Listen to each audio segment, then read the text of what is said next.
Le sujet qu'on va aborder aujourd'hui, c'est le sujet des technologies digitales et comment ça va impacter nos villes.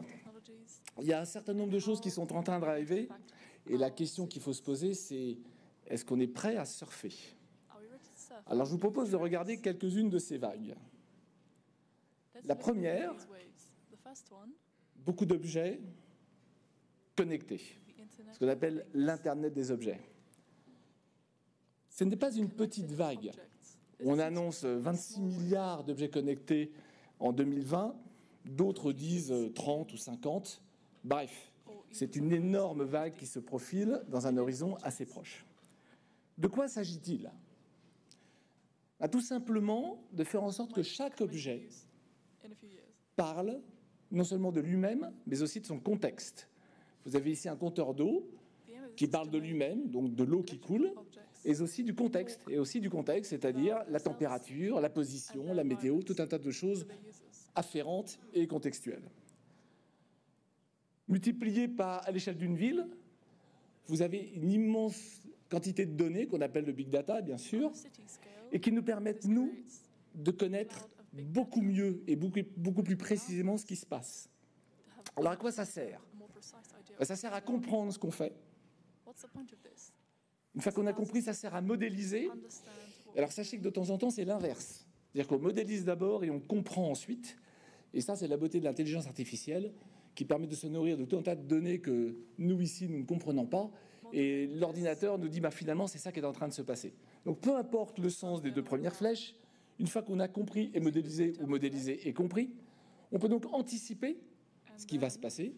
Et si on anticipe, on devient des bons managers. Voilà ce que c'est que l'Internet des objets. Et donc, comme conséquence, la première conséquence, c'est que nous sommes bien meilleurs dans ce que nous faisons. Aujourd'hui, à Veolia, on a 4,5 millions d'objets connectés et on remonte 130 millions de données par jour. Ça fait 1500 données par seconde. On commence à faire un petit peu. Une meilleure transparence.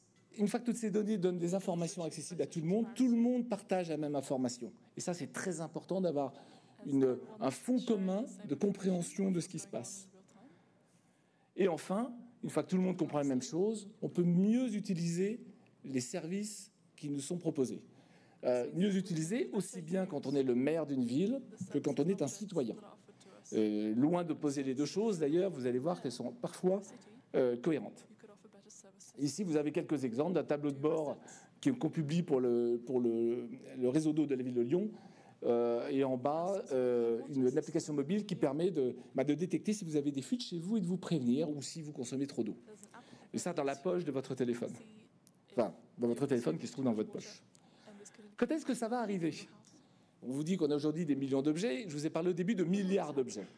Comme toujours dans les technologies, on attend tous la technologie dite disruptive, celle qui va faire la transition, le changement de temps, pour passer de millions d'objets aujourd'hui à des milliards d'objets demain.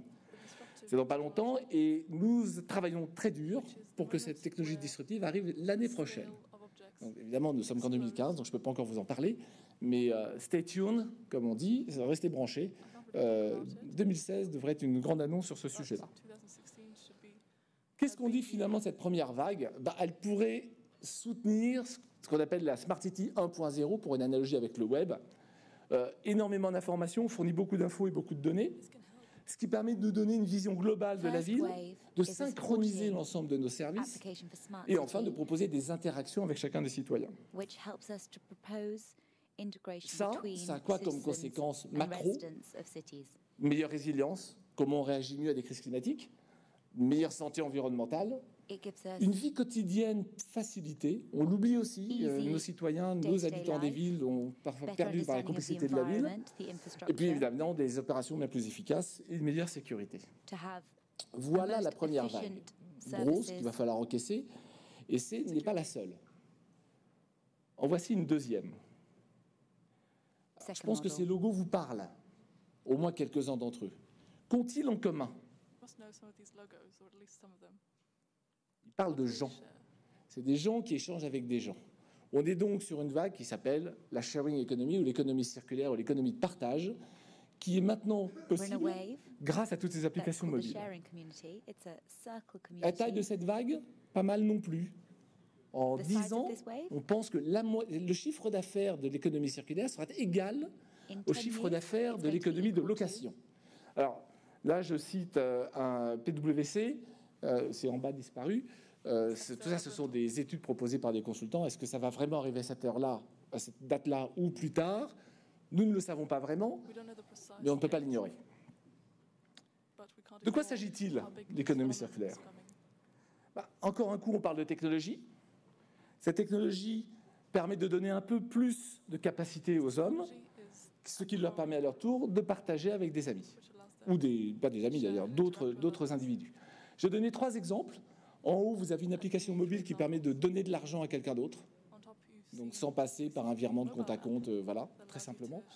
La deuxième application, c'est une clé sur téléphone portable. Autrement dit, si vous m'envoyez un SMS avec le bon code, mon téléphone peut ouvrir votre voiture.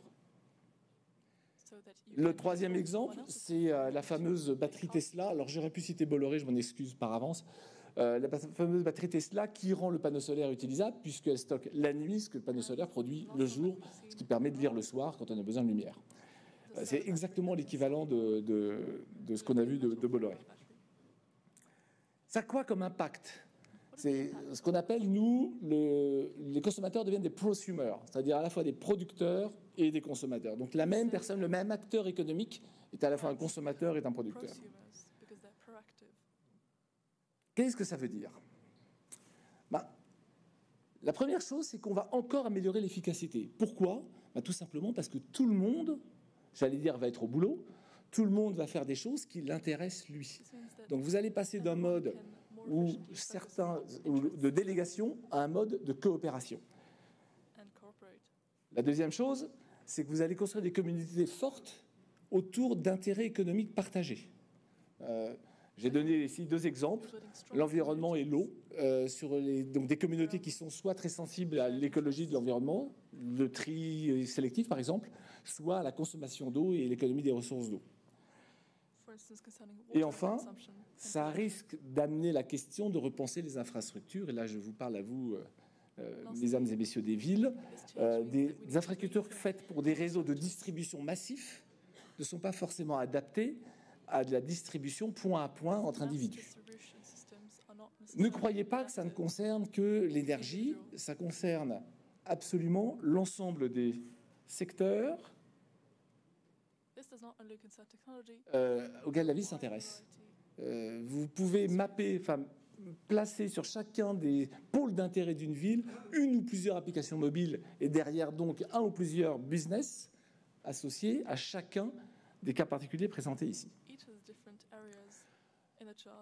Très simplement, on pense que ça, c'est plutôt la Smart City 2.0, de même que le web 2.0 était la participation des individus. Qu'est-ce qu'on fait? On rend les gens capables. On rend les gens capables grâce à des devices personnels. On ne parle pas seulement d'objets mobiles et on ne parle pas seulement de personnel à la personne, on peut parler de personnel de sa voiture, de sa maison. Et enfin, je l'ai déjà dit, de réseaux distribués. Et ça conduit à obtenir quoi dans la vraie vie? Des producteurs locaux, des consommateurs plus sobres, et pourquoi pas, mais ça c'est un point d'interrogation parce que la balle est dans votre camp, une administration partagée. Il y a une troisième vague derrière, vous l'avez compris, Age of Robot, l'âge des robots. Alors là, vous allez me dire, je délire.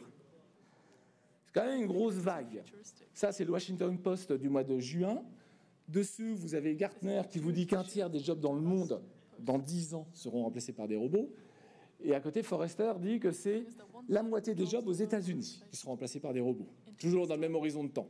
Encore une fois, on peut ne pas les croire, on peut juste pas simplement les ignorer. De quoi s'agit-il? Très simplement, avoir des machines qui font le job des humains à la place des humains. 4 photos en haut, une usine d'eau potable en région parisienne, il y a moins de 10 personnes pour s'en occuper. Un camion qui a une grue, plutôt que d'avoir quelqu'un qui soulève les poubelles. Le troisième est un sujet, moi, qui me passionne, c'est la poubelle qui trie automatiquement vos déchets. Quand vous ne savez pas quoi mettre dans le bac jaune, la poubelle va le faire pour vous. On appelle ça bin and things. Et enfin, le quatrième, quand les déchets arrivent non triés, on a maintenant des systèmes automatiques pour faire des tris. Qu'est-ce que ça veut dire? ça va changer la nature des jobs. Alors, les jobs vont pas vraiment disparaître. On est en train de se dire que les jobs vont évoluer. On va devenir les robots vont nous accompagner. C'est pas nous qui allons dire les compagnons des robots, c'est les robots qui vont dire de compagnons de travail. En tout cas, dans un horizon prévisible. On fera la même conférence dans 10 ans, puis on verra c'est quoi le step d'après. Mais pour l'instant, c'est que ça qu'on dit. Au fur et à mesure que les machines deviennent de plus en plus autonomes. Vous avez tous entendu parler des véhicules autonomes. Vous savez que c'est en train d'arriver. Vous savez que la législation est un peu derrière la réalité des faits. Et donc, ces véhicules autonomes commencent à se déployer, je parle au présent, dans des endroits fermés, dans des endroits clos, qui ne sont pas des endroits publics. Tout simplement pour des raisons de législation. C'est-à-dire que la technologie est au point et les usages et les gens sont prêts. Donc, n'oublions pas ça. Ça concerne l'industrie, bien sûr, ça concerne les services dans une partie, et ça va aussi concerner l'administration. Je vous laisse imaginer dans quelle proportion. Et puis, bien sûr, il va falloir penser les infrastructures. Alors, j'ai pas pu m'empêcher éventuellement d'être désagréable auprès de la mairie de Paris en présentant ce résultat du concours Smart Paris 2050. Une belle image, des immeubles tout verts. Enfin, on peut imaginer Paris dans ce cas-là dans les années 50. J'ai révélé deux anomalies quand même. Il y a encore des parkings et il y a encore des carrefours à feu. En 2050, quand on imagine que nous avons des voitures sans chauffeur. Est-ce que c'est la Smart City 3.0 ? Parce qu'on pourrait continuer dans la même logique. En fait, il y a juste un petit hiatus. C'est que à la fois l'Internet des objets, à la fois la sharing economy, l'économie circulaire, et enfin les robots arrivent en même temps. Ils n'arrivent pas en même temps sur tous les segments d'activité, ne nous trompons pas, ce n'est pas un grand soir qui arrive maintenant, mais selon les segments d'activité, vous avez une maturité différente et croissante sur ces technologies. Ça veut dire que les trois vagues arrivant simultanément, j'ai envie de dire que la Smart City 3.0 est plutôt la synthèse de l'ensemble. Alors résumons, ça c'est Frost et Sullivan qui sort les news en 2050. Ben, vous avez des robots chez nous, on a des capteurs partout, pourquoi pas dans la tête. Nos transactions, même personnelles, sont faites à partir du téléphone en mode décrypté. Et enfin, vous avez 6 millions de véhicules autonomes qui circulent sur Terre. La question qu'il faut se poser maintenant, c'est comment ces trois vagues qui convergent maintenant vont modifier et impacter la manière dont on conçoit les villes. On raisonne donc à 10 ans, 20 ans. Regardons un peu. Il y a 4000 ans, on avait des petites villes cernées par des grands murs pour nous protéger du danger extérieur. Au XVIIIe siècle, les travailleurs arrivaient dans les villes pour apporter leur force de travail de bras aux premières machines. Il y a maintenant, on propose dans les villes à chacun de pouvoir avoir son propre habitat individuel. Et la question, c'est qu'est-ce qui va se passer au XXIe siècle ? Une autre manière de voir la même chose, c'est que tout ça n'est qu'une course à l'efficacité. On s'est rassemblés ensemble parce que c'est le meilleur moyen pour se protéger. L'industrie, c'est juste un problème d'efficacité, de rapatrier tout le monde en même temps pour proposer le meilleur effet d'échelle. L'individualisation qui s'ensuit, c'est quoi ? C'est que quand on fait des effets d'échelle, on fait un peu de gaspillage. Et donc on se rend compte que si on commence à individualiser les raisonnements, ça va aller mieux. Et donc finalement, on parle de smartening. Et donc qu'est-ce que va être le smartening ? Je n'ai pas la réponse, j'ai deux exemples. Le premier, c'est l'éclairage. On s'est rassemblés autour d'un feu. On a finalement inventé le gaz d'éclairage pour avoir un éclairage public présent partout. On a ensuite proposé de l'éclairage individuel totalement personnalisé. Vous ne voyez pas tellement, puisqu'il y a encore un petit chiffon sur la lampe, comme quoi ce n'est pas encore assez personnalisé. Et la prochaine étape dont tout le monde parle, c'est un éclairage public personnalisé. C'est-à-dire le lampadaire ne s'allume que lorsque je passe dessous. Premier exemple. Deuxième exemple, dans l'eau. On s'est rassemblés autour d'un puits. Les Romains se sont dit, on va transporter l'eau vers des fontaines et des réservoirs. On a fini par mettre l'eau courante. Et maintenant, on se dit qu'on va contrôler son eau personnelle via son téléphone portable et sa consommation d'eau pour prévenir des fuites de chacun. Ce sont deux exemples qui ne conduisent pas à une smart city. Ça ne suffit pas. Pour essayer de mieux prendre conscience de que ce devrait être une smart city, prenons un peu de recul. La ville, ça concerne le rassemblement des gens. Commencer par là. Sauf que, est-ce que j'ai besoin encore de 100 commerçants près de chez moi lorsque Amazon ou mon voisin va pouvoir me livrer ? Est-ce que j'ai besoin de travailler près de mon bureau quand j'ai des workplaces pas loin, dans lesquels je peux partager, des espaces de travail partagés dans lesquels je peux travailler à distance?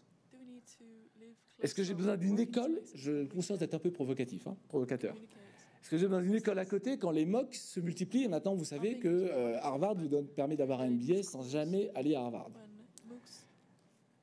Est-ce que j'ai besoin d'une station de bus ou de métro quand je vais avoir une voiture autonome? Alors, j'ai pris Uber, Google, mais Renault.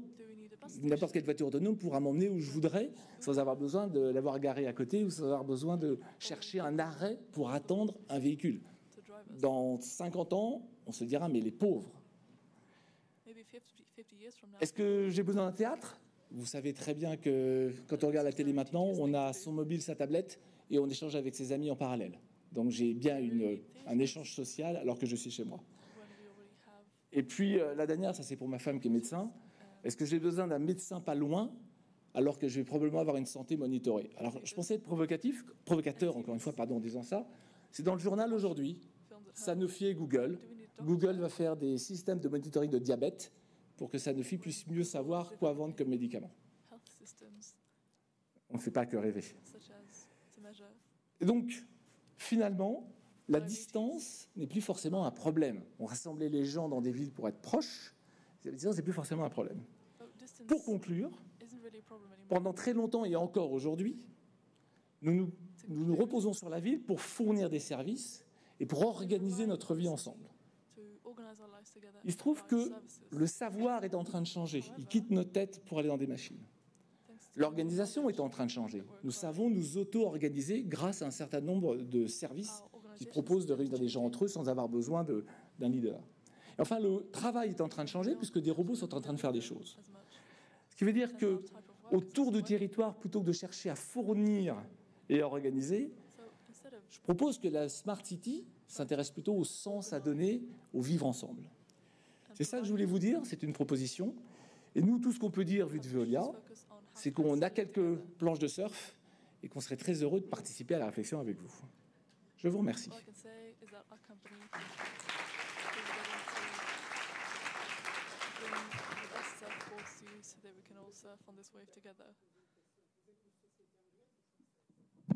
Une société française présente dans 40 pays. Ah ben, si on veut pouvoir échanger avec les collaborateurs de tous les pays, nous sommes obligés de parler en anglais. Bien sûr, mais nous ne sommes pas que dans des pays francophones.